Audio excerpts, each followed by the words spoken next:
비만으로 인한 만성염증이 생길 때 내 몸에서 생기는 증상은 어떤 것이 있을까요? 쉽게 피곤한 거예요. 수면의 질 저하입니다. 특히 아침에 몸이 무겁고 뻣뻣한 느낌이 자꾸 생깁니다. 여드름, 가려움, 붉은기 등이 이유 없이 반복돼요.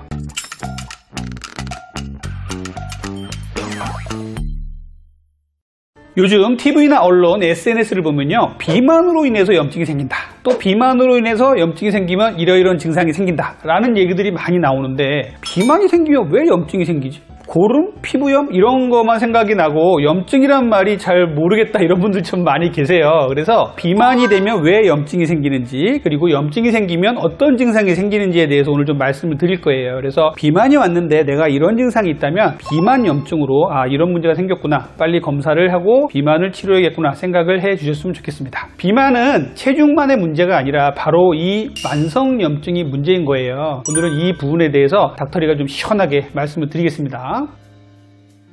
염증 하는데 우리 머릿속엔 고름이나 상처 같은 것만 생각이 나는 경우가 많습니다. 이 염증이란 것이 정의가 정말 중요하고요, 우리가 잘못 생각하고 있는 게 많은데요, 의대생 때 본과에 올라가면 병리학 시간에 제일 먼저 배우는 게 바로 이 염증의 정의예요. 대부분의 의대생들도 이때 염증의 개념을 배우면서 그동안 우리가 염증을 정말 잘못 이해하고 있었구나 라는 생각을 하게 됩니다. 염증의 정의와 구분을 한번 말씀드려 볼게요. 염증이란 몸이 손상되거나 위협을 받았을 때 이를 회복하거나 방어하기 위해서 면역계가 반응하는 생물학적 과정을 뜻합니다. 즉 염증은요, 감염, 외상, 독소, 자가면역 등 다양한 자극에 대응해서 조직을 보호하고 치유하기 위해서 생기는 자연스러운 방어 반응이라는 것이죠. 염증은 크게 두 가지로 나뉘게 됩니다. 급성염증과 만성염증이에요. 급성염증은요, 짧고 강하게 일어나는 반응이에요. 예를 들어서 붓기, 열감, 통증, 발적, 기능장애 이런 것들을 생기게 하는 상처나 감기, 폐렴 이런 쪽으로 생각하시면 되겠어요. 우리가 흔히 알고 있는 염증이죠. 두 번째는요, 만성염증이에요. 약하지만 장기간 지속되는 반응입니다. 자각 증상 없이 몸속에서 서서히 진행되는 염증을 말해요. 예를 들어 비만이나 당뇨, 심혈관계 질환, 자가면역 질환에서 이러한 만성염증이 생길 수가 있습니다.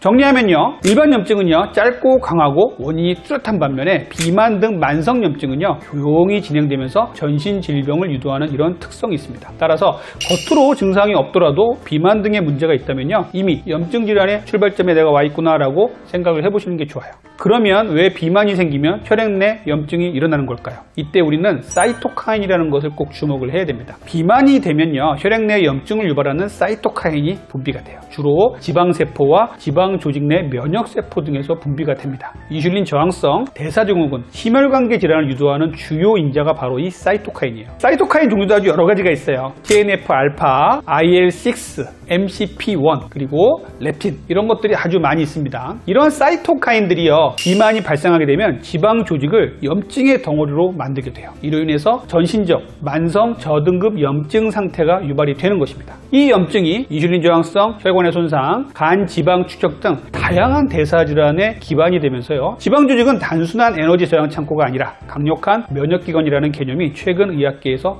강조가 되고 있습니다.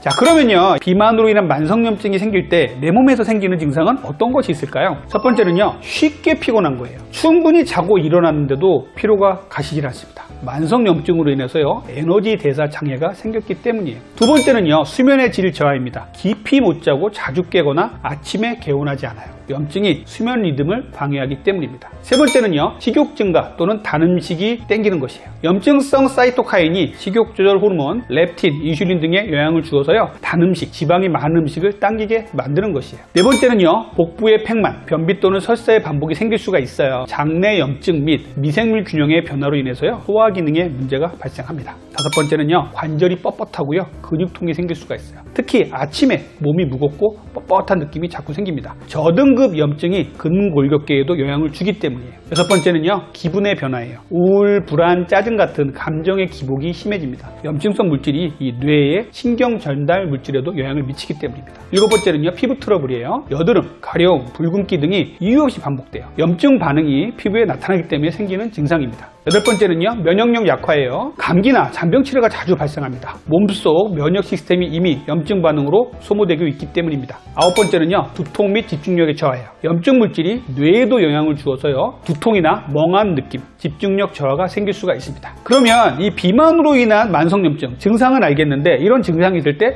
어떤 검사를 해보면 좋을까요? 비만으로 인해서 혈액 내에 염증이 있는지를 확인하는 대표적인 방법은요, C반응 단백 검사입니다. 흔히 그냥 CRP 이렇게 얘기하기도 해요. 가장 흔히 사용되는 염증 지표예요. 이 외에도요, ESR, IL6, TNF-알파, 백혈구 수치, 그리고 혈당과 인슐린 관련 지표 등을 검사해서 인슐린 저항성이 있는지, 그리고 만성 혈액 염증이 있는지를 검사하게 됩니다. 오늘은요, 여러분들과 함께 비만이 생기면 찾아오는 염증, 이 염증이 어떻게 생기는 것이며, 그리고 이런 염증이 생길 때 어떤 증상이 있는지, 그리고 검사는 어떤 걸 해야 되는지에 대해서 말씀을 드렸어요. 만약에 내가 좀 비만이 와 있는데 이런 증상이 생긴 분들은요, 가까운 병원에서 CRP를 포함한 여러 가지 검사를 한번 받아보셨으면 좋겠습니다. 이상 여러분들의 건강한 다이어트를 항상 원하는 다이어트 매토 닥터였습니다. 감사합니다.